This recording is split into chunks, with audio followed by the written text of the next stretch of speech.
Assalamu alaikum listeners. I hope you all are having fun. आज एक और नए वाक़ये के साथ हाजिर खिदमत हूँ। आपसे ये अर्ज़ करती चलूँ कि अमलियात सीखने के दौरान भी और अब भी मेरे साथ अजीब व गरीब वाक़यात पेश आते रहते हैं। अमलियात की एक पढ़ाई के दौरान मेरे साथ ये वाक़या पेश आया था। हुआ इस तरह के मैं कई रातों से एक तस्बीह कर रहा था। मैं रोज़ाना इशा की नमाज के बाद गांव में ही घरों से कुछ फासले पर मौजूद एक दरख्तों के झुंड में जाकर हिसार खींचकर पढ़ने बैठ जाता था और तस्बीह की तादाद मुकम्मल करके वापस घर आ जाता। इस अमल को करते शायद 20 से ज़्यादा दिन गुजर चुके थे। वो अगस्त सावन के दिन थे। सारा दिन बारिश होती रही थी और अब ठंडी ठंडी हवा चल रही थी। मैंने इशा की नमाज अदा की, टॉर्च और लाठी उठाई और घर से बाहर निकलकर अपनी मखसूस जगह की तरफ चल दिया। जाए मुकर्ररा पर पहुंचकर मैंने हिसार खींचा और रोज़ की तरह पूरे ध्यान से पढ़ना शुरू कर दिया। आंखें बंद किए मैं पूरी तवज्जो से अपने अल्फाज दोहरा रहा था कि मुझे खटके की आवाज़ आई। मैंने आंखें खोलकर जल्दी से टॉर्च रोशन की, इधर उधर देखा, मगर हर तरफ खामोशी ही खामोशी थी और बस हवा की वजह से दरख्तों के पत्ते हिलने की आवाज़ आ रही थी। मैंने टॉर्च बंद करके दोबारा आंखें बंद की और पढ़ना शुरू कर दिया। अचानक से दोबारा खटका सुनाई दिया, जो कि मेरे बिल्कुल सामने से आया। मैंने टॉर्च का रुख सीधा किया, उसे रोशन किया तो दिल धक से रह गया। मेरे बिल्कुल सामने 10-15 फुट के फासले पर सुरमई चादर में लिपटे 2 शख्स मेरी तरफ पुश्त किए बैठे थे।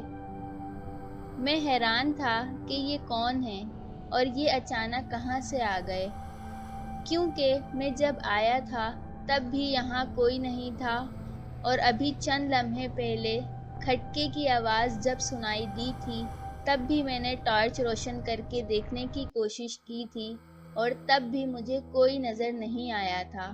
मैं समझ गया कि ये मेरे साथ आज शरारत हो रही है। मैंने टॉर्च रोशन रहने दी और पढ़ना शुरू कर दिया, मगर मेरी नज़र इन दोनों वजूदों पर थी। मैं उन दोनों को टकटकी बांध कर देख रहा था। कोई 2 मिनट गुजरे होंगे कि इनमें से एक जल्दी से खड़ा हो गया और मेरी तरफ चेहरा फेर लिया। मेरी हैरत की इंतहा ना रही, वो हूबहू मेरे जैसा था। इसी असना में दूसरा भी खड़ा होकर मेरी तरफ देखने लगा। ये भी बिल्कुल मेरी शक्ल का था। समझ तो मैं चुका था कि मेरे साथ क्या हो रहा है। मैं जो हैरानी की वजह से तस्बीह के अल्फाज रोक चुका था, जल्दी जल्दी पढ़ने लगा। इतनी देर में इनमें से एक मेरी तरफ उंगली करके बोला, ये रोज़ाना पढ़ने आ जाता है, आज ये वापस नहीं जाना चाहिए, चलो पकड़ो इसे। और दोनों मेरी तरफ दौड़े और हिसार की लकीर के पास आते ही वो हवा में सिगरेट के धुएं की तरह तहलील हो गए। मेरी कैफियत का अंदाज़ा आप कर सकते हैं। ये जानने के बावजूद कि ये सब दिखावा है और ये मखलूक हिसार के अंदर नहीं आ सकती, मेरी उंगलियां तस्बीह के दानों से फिसल गईं। उनके गायब होने के चंद लम्हे बाद जब मेरे हवास बहाल हुए और मैं इर्द गिर्द टार्च घुमाकर देखने लगा तो सन्नाटे के सिवा कुछ ना था। दरख्तों के पत्ते हवा से हिल रहे थे और उनसे खड़खड़ाने की आवाज़ आ रही थी। बस मैं तस्बीह की तादाद भूल चुका था।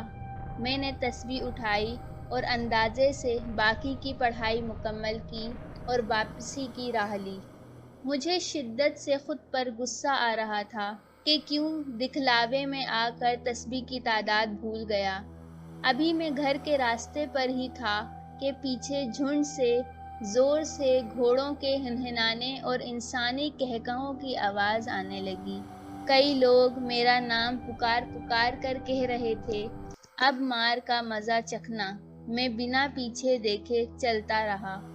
گھر کے دروازے تک پہنچتے پہنچتے بارش کی بوندا باندی بھی شروع ہو گئی۔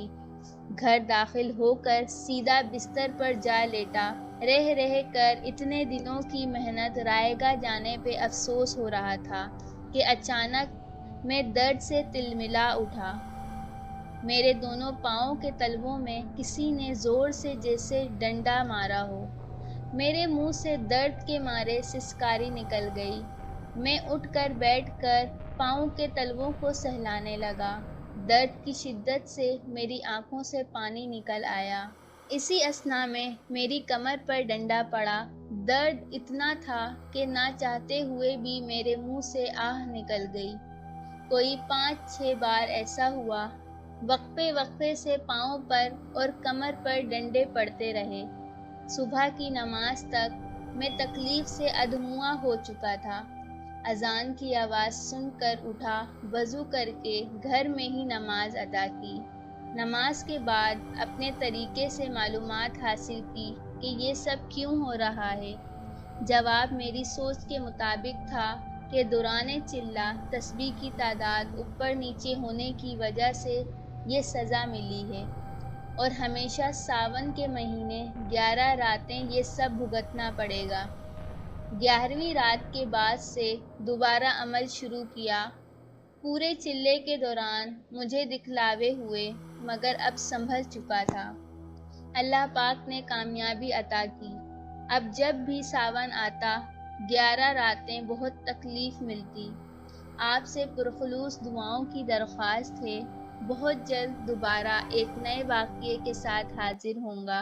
کمنٹس میں رائے کا اظہار ضرور کیجیے گا کہ آپ کو کہانی کیسی لگی۔ تب تک کے لیے اللہ حافظ۔ اگر آپ کو ہماری کہانیاں اچھی لگتی ہیں تو ہماری سپورٹ کے لیے ہمارے چینل کو سبسکرائب کریں اور لائک کا بٹن پریس کرنا نہ بھولیں۔